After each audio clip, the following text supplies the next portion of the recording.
Hey, everybody, welcome back to a new edition of 20 Minutes. Glad you joined us. And again, trying to spread things around a little bit, get all across the state of Illinois. I love bringing in coaches and love bringing in a new coach to the show. Certainly not a new coach to IHSA football, and certainly not a new coach in the Western Big Six Conference. Very excited and happy to bring in Rick Little from Quincy. And Coach, first of all, appreciate you taking time on a crappy Wednesday evening outside to come into the office. And it's just great to have you aboard. And I'm looking forward to talking a little Blue Devil football. No, thanks for having me. I can honestly say I certainly enjoy what you do, and I know I speak for lots of coaches, and it's not just what I'm supposed to say; it's what I mean. You do a great job, and I appreciate all that you do to just celebrate this great game. Well, thank you. I appreciate that. You look at your tenure so far at Quincy, and I mean, 16 years, they've got you at 85 and 67. But, Coach, what really stands out to me is number one, I knew where this Quincy program was before you walked in the building, and I see where this Quincy program is at now. And, nine out of the last possible, or seven out of the last nine possible playoff years, you made the playoffs. You've built a pretty consistent winner. In the 2 years you didn't make the playoffs, you were in 4-5. So that's a lot of consistency. I mean, how do you even begin to take that program and kind of turn it around? And again, you play in a great conference in the Western Big Six. You're in a community that is extremely supportive of high school athletics, which I'm sure helps and is a positive. But I mean, I'm sure you knew the talk when you walked in there. Hey, it's a basketball school. We're a basketball power, which is great. But you didn't have a whole lot of football lineage behind you. So how were you able to kind of get in there, dig in, and eventually turn things around a little bit? Yeah, I mean, it goes way back. I've been a football meathead my whole life, so I from a distance, I always watched this program. I mean, I knew this is what I was going to do as far as coaching when I was just a young boy in school, and it goes way back to. I would be remiss if I didn't mention my high school coach. I played at Carthage High School, Yep. played for Jim Unruh and his staff, and what a great foundation when you're going into coaching that is. And so really just along the way, just kind of took those principles that I was taught, had great college experiences, and and from every experience you draw off of what's good and what's bad, and you learn from both of them. So I've been very, very fortunate, just to have a great background, great foundation. And then coming to Quincy, I knew all those things, Tim, like you talk about. I knew all the things that were said, and I've always been a guy that just kind of, in a way, kind of refused to lose. Like, I'll do whatever it takes. Yeah. And I mean, I say that not even out of arrogance, but then we've had great buy-in, and we've had great players. I mean, we had the Gatorade Player of the Year in Jairell Brock, and we've had Yep. lots of great players along the way. And I've always felt like this community, like you mentioned, it's a great community that supports athletics, and it was just taking a guy that's willing to make a career out of it, and that's what I've done. And certainly excited about where we've been, but definitely excited about where we're going. Yeah, I definitely want to look back a little bit at 2022, which you mentioned the core that you have there and a core coming back. And Coach, I thought a big part of your story last year was the fact that, yeah, you had a handful, like everyone, you had a handful of key seniors and really good players. But, boy, you look at the large majority of this team, you were all underclassmen last year, and that's got to give you a little extra juice in the offseason. Yeah, I mean, I'll tell you, it was, I always, and forever, it'll always be the seniors team. That's something we always say every year, that forever. No one remembers my 16th year at Quincy High School. They'll remember not even really the year, but they remember the last names of the seniors that led us, and Yep. they did a great job. That's the way it'll always be. But I will tell you that we were quietly optimistic, but we knew what we kind of had in our young guys, and we played 7 or 8 young sophomores and freshmen last year, and I was. It was a lot of fun. It was a lot of fun because we knew we had this box that we were about ready to unveil, and nobody knew about it. And that was something that would made it a great time. And it'll be a great time for hopefully lots of years, but certainly the next couple. And just really proud of all the guys. But it was fun. I would be lying to you if I didn't tell you that it was fun walking out there with a bunch of freshmen, sophomores, and knowing that we got some guys. Along with obviously our incoming senior class will do a really nice job for us, and they do a great job of leading. But it was a lot of fun last year. Yeah. So you finished the regular season 7-2, losses to Moline and Sterling, 2 very close games. And again, obviously 2 playoff teams from the Western Big Six as well. Any one of those games, if you could pull one of them back and play over again, which one would it be? Yeah, great question. Molly did such a great job running the football. I'm not sure, would have an answer. I mean, like to play that again, but the one that really is in a great both of them, great, well-coached teams, nothing but respect. But the Sterling game, lost in overtime, that was the one I think that you could see the boys just like throughout the game, just be like, no, we're going to win this thing, and they had no business winning it, and it was just one of those that it was fun to watch them battle, compete, and truly grow like in the moment. And that's what, we only have 9 of these regular season things, and so when you can take as much out of them as you can and watch them in the moment, really appreciate and grow in the moment. That was a lot of fun. But yeah, the Sterling game, like I said, was one that we'd love to have back. And I think it made us a better team though moving forward in the loss. You go into the postseason and you take on a Glenwood team, a very good Glenwood team, and boring game, 49-42 final, back and forth. I remember watching that game online for a while, and it was just absolutely crazy, great game, by the way, atmosphere, everything. The next week we talked about Lamont. You play a very good Lamont team in a hurricane. You come up a little bit short, like everyone else had to play in that hurricane that day. How big in the big picture, now that you look at it, how big was that win? I believe it was at Glenwood. It was, yeah. How big of a win was that when you look at this younger team ready to move forward? I mean, was that a game you almost had to play and experience to hopefully move these guys ahead even further?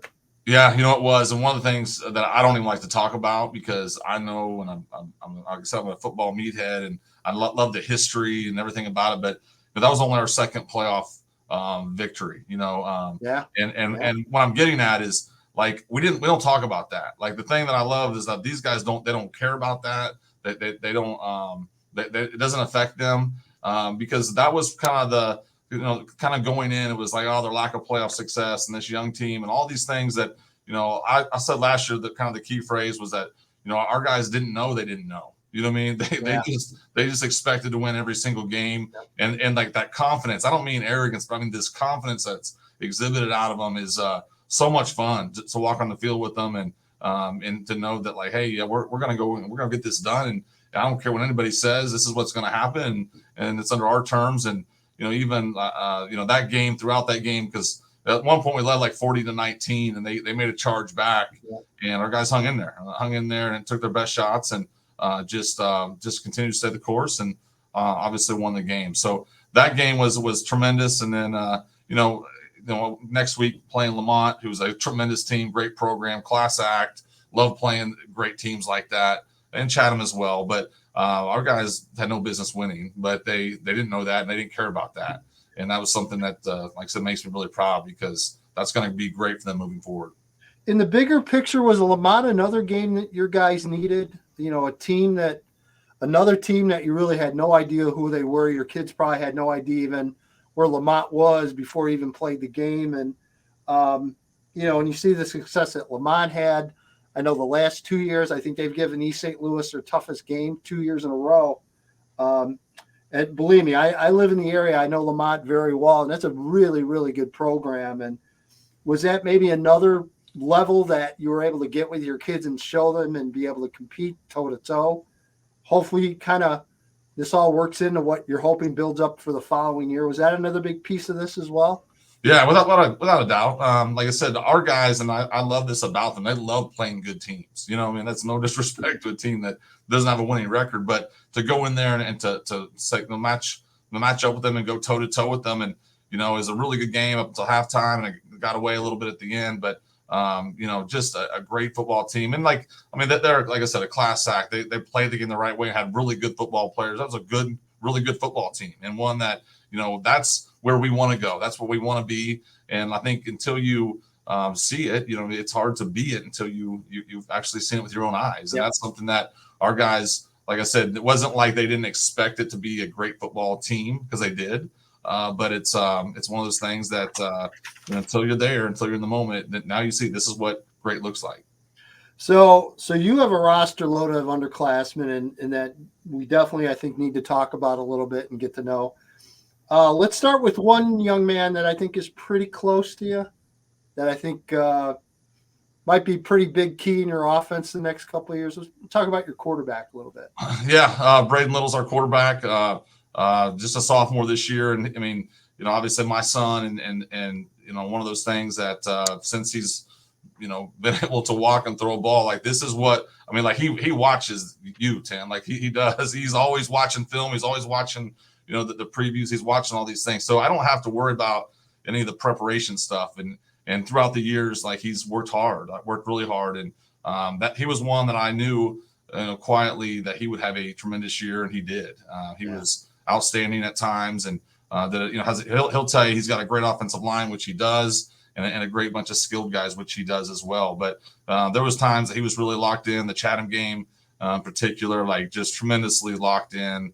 I think he started 12 for 12 during the game and set the 6A record for passing yards in a game. So he's a guy that's obviously team first, very prepared, and loves this game of football. Yeah, I mean, you get to coach your son. That's every coach. That's their dream. That's what they want to do. That's what they aspire to do. How special was it? And how do you manage that relationship? Because he is your quarterback. He's also your son. Are there certain boundaries that you guys set up? You just kind of take things as they come. Fill us in. Yeah, no, great question. And I'll tell you, it's awesome. I love it. Like I love coaching all these boys, and they would tell you that I treat them all like they're my sons. But it's a lot of fun to coach them. I'm kind of hands-on away from the field, if that makes sense. Like when we're prepping, like in the dark type of thing. But definitely a little more hands-off. We got a great staff. Brian Luton's our offensive coordinator, does a great job of all these guys they've all grown up with these guys, so they know them. But I'm kind of hands-off with them as far as he's hard on himself, so that's not something that I've had to really be hard on him, because he's hard on himself. But that he's locked in, he's prepared, like he knows what I expect. We've been at this a long time. I know he's just a sophomore, but he knows this game. He's been around it his whole life. And so the one negative I think as a coach is that sometimes you can't, and dad, you can't celebrate the successes as much, and I do that purposely. Simply because it's about the team. It's always about the team. It always will be about the team, and he understands that. But that's one of the maybe negative things. But that's okay. Like I'll take the trade off of obviously being able to spend time with him on the practice field and obviously the game field. I keep hearing a lot of rumblings about some of these other underclassmen skill kids you've got coming back. Fill us in on a few. I know Ty Hammers, I believe, is a name that a lot of people have been talking about this offseason. Yeah, we got a nice receiving core. Tykel Hammers is our guy lines up on the outside. He's our very strong physical receiver, great hands. Just a guy that is again another guy that to Braden's credit or to his fortune, he's grown up with these guys. So when you have guys that can just flat out go get it, they've obviously worked very hard together. But Tykel Hammers is one that is a guy. I mean, I can go down the list, if you want me to, but he's a guy that definitely is a difference maker for us. Is it Jarius Rice? Yeah, so Jarius Rice, he's a special running back. He's a guy that kind of split time last year with another senior, but that was kind of by design. Like he was able to keep some miles off of his tires, but he's a special back. I'm a kid that just does a great job running the football, very athletic in the pass game. He's just a tremendous back that I think is going to be truly special for us, and was last year. Rushed for over 1,000 yards, and was an outstanding back. But you think about the amount of weapons we have on offense, we haven't even got into all of them. But he is a guy when you have a great run game and a great back there, a true bell cow, like it's huge, and he's gonna be a guy that's gonna be a huge player for us. I know at this time of the year, recruiting's a big deal on the plate. Hopefully you've got most of your kids placed, and I'm sure like everyone else, you're probably working on a few others. How do you talk to your kids and your parents about just how drastic the entire process has gotten over the last couple of years with portal and everything else that's gone on? I mean, how do you do it, Coach? How do you explain to them how much different this process is, just done a complete 180 in a year or two? Yeah, it's one of those things that, and I'm trying to be careful here because to me, it's always about like you just got to you control what you can control, and so you put yourself in the best position. And certainly, number one is academically. I mean, and I'm not telling you anything you don't know, but you got to put yourself in that position. And then I think too, it's we talk a lot about not being a chameleon. Making sure when you're at practice, like if a college coach came out here and watched you today, he's going to see that same effort that he would see. If you're at one of his camps, but to your question, I mean, yeah, it's a completely different process now. It is, and there's so many different people out there trying to get their hands on them, tell them this, that, and the other. It always comes down to, like I said, being a great student, having great film and not just, doing what you want, doing what you want and what we want in our scheme, but having great film. And then, I tell them all the time, because you see, there's a lot of recruiting services out there, that head coach is typically calling me. He wants to know what type of character you are, who you are, 100%. Off the field, on the field, in the classroom. So I'm not saying any of that is bad. I'm just saying it's always from a parent standpoint. I'm just putting it out there like, this may not be popular, but save yourself some money sometimes. Make sure you're doing the classroom, have a great relationship with your coach. And I don't mean, I just mean work hard. Be that guy in that weight room. Be the same guy that you are at those camps, because that's how you get recruited, and that's really what it's about. But yeah, as far as like being patient, you talked about the game's different now with the transfer portal, and that's the biggest thing I tell them is continue to work hard, but be patient. Like, don't get frustrated, if you don't have what you want in the moment, because sometimes things are a little slower developing now. Yeah, no doubt about it. You mentioned Jarrell Brock, someone that I love covering. I love talking to him. What a great personality. And you see he's at Iowa State, and, I know he's battled injuries, seems like the last couple of years. And when he's gotten his time and he's been healthy, he's done well. And I believe he's a redshirt senior now. I think this could be his last year. So I think he has 2 left. The COVID year is so weird. I don't know what anyone's eligibility is. I know. Talk about him. And again, you mentioned having guys, and a guy like that played for you, that's been through the program, that's playing at a major Division I school. I got to imagine that certainly helps as far as examples, who to look to, and the kind of work that he put in, and just how things are going with him. And does he check in with you from time to time? Do you stay in touch with him?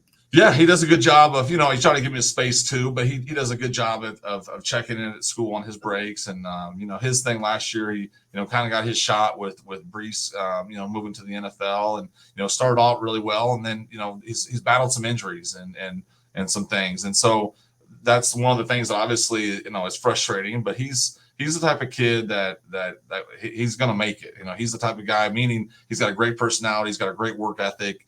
The one thing that he's been really good about is being true, loyal, like in all this world of transfer portals and all these things that, if I don't have, instant gratification in the next 15 seconds, I'm out of here. That's not him. He's just as solid as they come.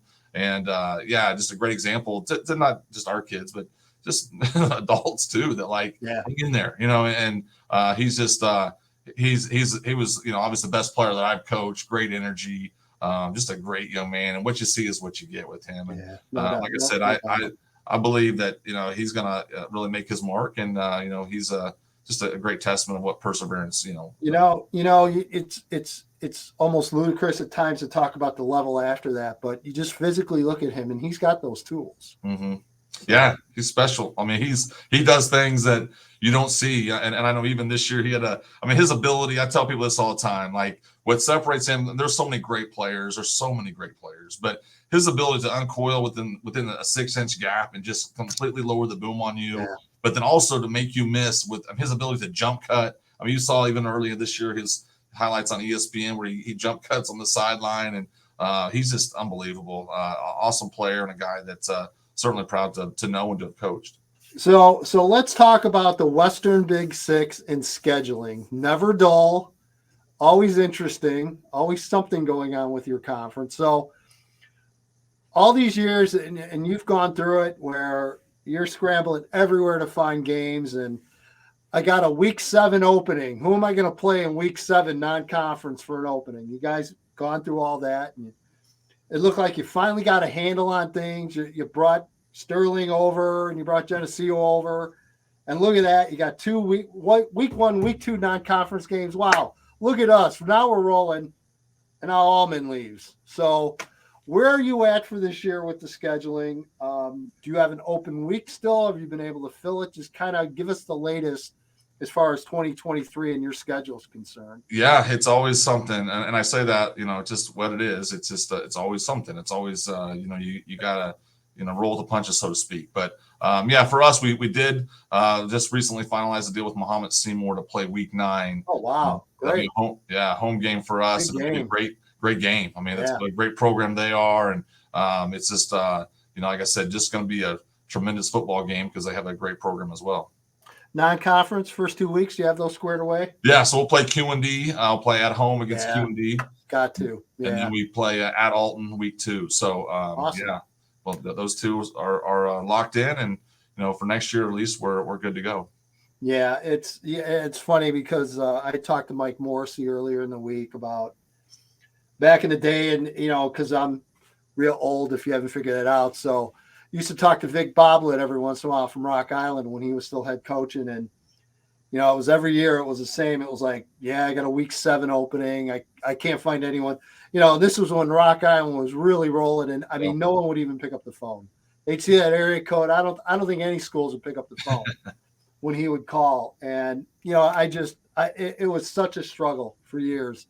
Let's face it, you're in a unique situation. You're bigger enrollment schools.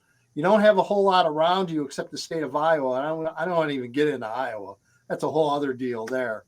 But it's a struggle. It was a struggle for a long time for you guys to even just fill out a schedule. So it seems like you're getting to a better place. I'm hoping for you guys. I'm hoping. Well, and I say this, I'm very proud of our conference. I'm very respectful of our conference. I'm very proud that we're still in the conference. I say that because we're where we're at, like it.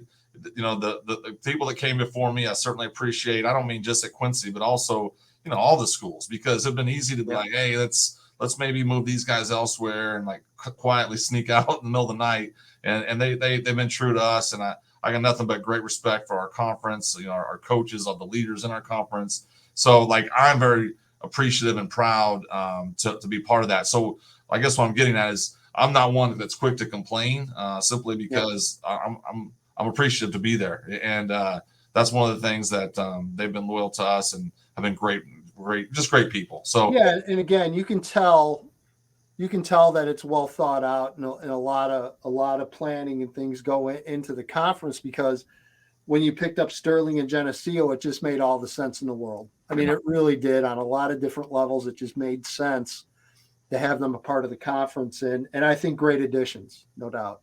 Yeah. Well, I mean, yeah, they're both great additions. I mean, Sterling's been a team that we haven't quite figured out yet, but we're getting closer, and just a great tradition, great facilities. Geneseo, I mean, it's needed each and every week. That's the one thing I tell people in our conference. Like every venue is unbelievable too. Yeah, like it's unique. It's a really cool conference to be in, because you're playing at great places, and everyone's got great tradition. So I'm just really proud of all those teams.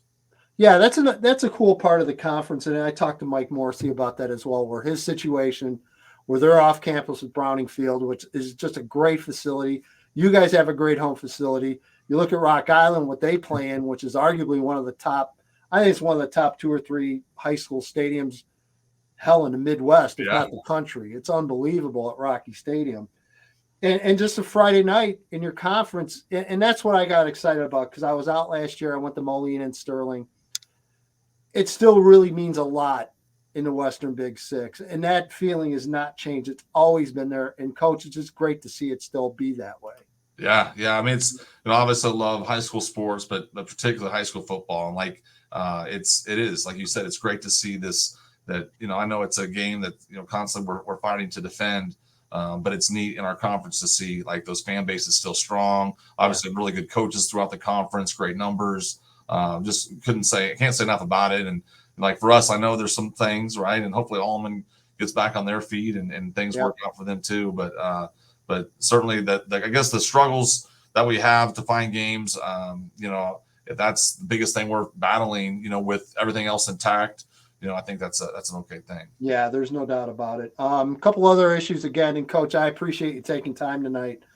1 through 32, in all 8 classes. We didn't start it last year. Hopefully, fingers crossed, it might happen this year. Thoughts on that? You talking about the playoffs? Yeah. Season Yeah. 1 through 32 for all 8 classes. Yeah.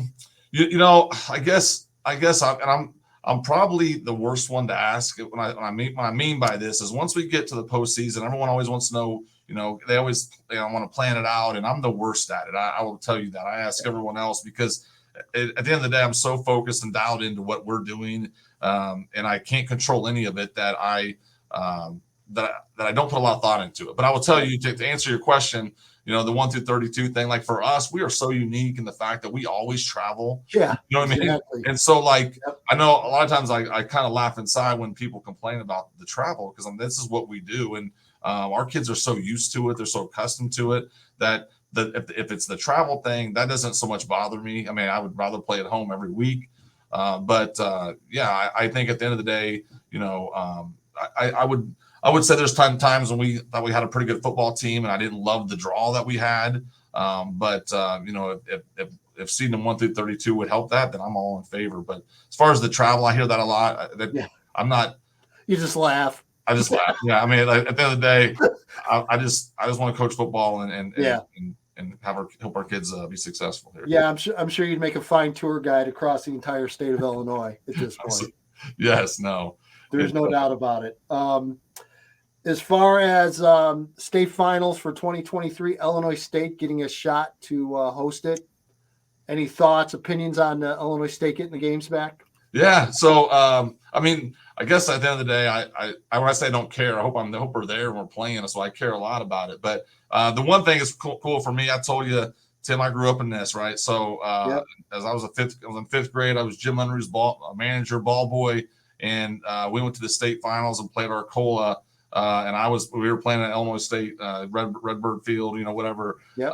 And those are great memories. So I don't know. I think back to those games, and so I love the history of the game. So I'm okay with it. They've certainly upgraded their facilities. It looks great there, and you know, I'm okay with them doing it as well. And as far as the summer is concerned, obviously recently just passed 11 on 11 for the summer. Is that something you've already dove into, and do you have anything lined up for your kids for this summer? Yeah, definitely. We'll be working to take advantage of it. You know, that's funny that, you know, as we sit here on February 22nd, like, I'm still working to finalize that calendar, but I'm super excited about that opportunity. I think it's a really good thing. Yeah, I think, and I say that because it's more of a safety thing, and people think, oh gosh, now they're going to be, no, it's controlled. And like, I've never met a high school football coach, at least in my tenure, that, you know, is a meathead that just wants to go bang all day. No, we want to be super safe. We want to control everything, you know, as far as the hitting on both sides. And so I think it's a great thing. I think it's going to be a great thing to help safety and put guys in position early in the year to stay away from injuries. So I'm really excited about it. But yeah, we'll be getting together with some teams and getting after a little bit. And I couldn't agree more, Coach. And I hope this is a preview to maybe a year or two down the road, when we finally, and I won't get into my reasonings for being still fighting this, where we're finally able to allow you guys to have a scrimmage game before the season against another team. Sure. And I would even reasons. Yeah. And you look at how Missouri does it. They do, and maybe Iowa, I'm not sure. I know Missouri, we're close there as well. But they do the jamboree type thing, you know what I mean? And just the ability to just, like, work against somebody different, I think is a big deal. And I think it just helps, one, the quality of play for sure, but even in practice, I mean, you know, we're being super safe and smart, and you know, not that we're not in a scrimmage or jamboree type setting, but I just think those opportunities are really good for, you know, it's for the game and for preparation, and even, like I said, for safety. You know, and when you talk the safety issue, I think of really in particular the underclassmen group. I mean, you've got freshmen. How valuable would it be to have your freshmen go scrimmage a week or two before, to be able to have your coaches on the field and be able to show these kids exactly what they're doing in a live situation? I mean, how valuable would that be? Yeah, I think, and, you know, you talk about freshmen, but freshmen shoot varsity. But it's certainly allowing those guys, like, in a controlled setting, to have a different experience, I think, is a would be a great thing. And so I'm always a glass half full guy. So I'm happy that we've had, this type of movement, and I'm appreciative that they're allowed us to do this, and hopefully it springboards into doing even more. But yeah, this is definitely a great thing in the right direction. All right, Rick, I appreciate you taking time again. Enjoyed the conversation. Got a taste of the Quad Cities again last fall. You just never know when I might show up on your doorstep. Hey, we would love to see you, and you'd be welcome on our sideline anytime. So appreciate it. Just appreciate you taking time. I know you're at work, and get out of there and go home and go do something, anything better than doing that. No, thanks for having me, allowing us to talk about our program and our kids. And like I said, just love what you do. So thank you so much. Glad to do it. Rick Little, Quincy, joining us on 20 Minutes.